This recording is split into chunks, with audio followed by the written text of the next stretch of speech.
യാക്കോബ് 1:21. ആകയാൽ എല്ലാ അശുദ്ധിയും വർദ്ധിച്ചു വരുന്ന തിന്മയും ഉപേക്ഷിച്ച് നിങ്ങളിൽ പാകിയിരിക്കുന്നതും നിങ്ങളുടെ ആത്മാക്കളെ രക്ഷിക്കാൻ കഴിവുള്ളതുമായ വചനത്തെ വിനയപൂർവ്വം സ്വീകരിക്കുവിൻ. അവതരിച്ച ദൈവവചനമായ ഈശോയെ ആഴത്തിൽ അറിയാൻ, എഴുതപ്പെട്ട ദൈവവചനങ്ങൾ ഉൾക്കൊള്ളുന്ന വിശുദ്ധ ഗ്രന്ഥം ആഴത്തിൽ മനസ്സിലാക്കാൻ ഉണ്ടാകേണ്ട 2 മനോഭാവങ്ങളാണ് സൂചനകൾ. 1. എല്ലാ തരത്തിലുമുള്ള അശുദ്ധിയിൽ നിന്നും തിന്മയിൽ നിന്നും അകലം പാലിക്കുക. 2. വിനയമുണ്ടാവുക.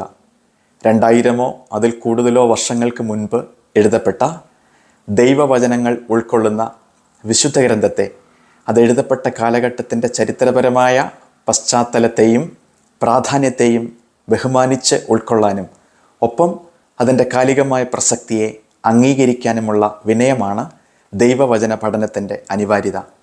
തിന്മ ഉപേക്ഷിക്കാം, വിനയം സൂക്ഷിക്കാം, വചനത്തെ സ്വീകരിക്കാം. ആമേൻ.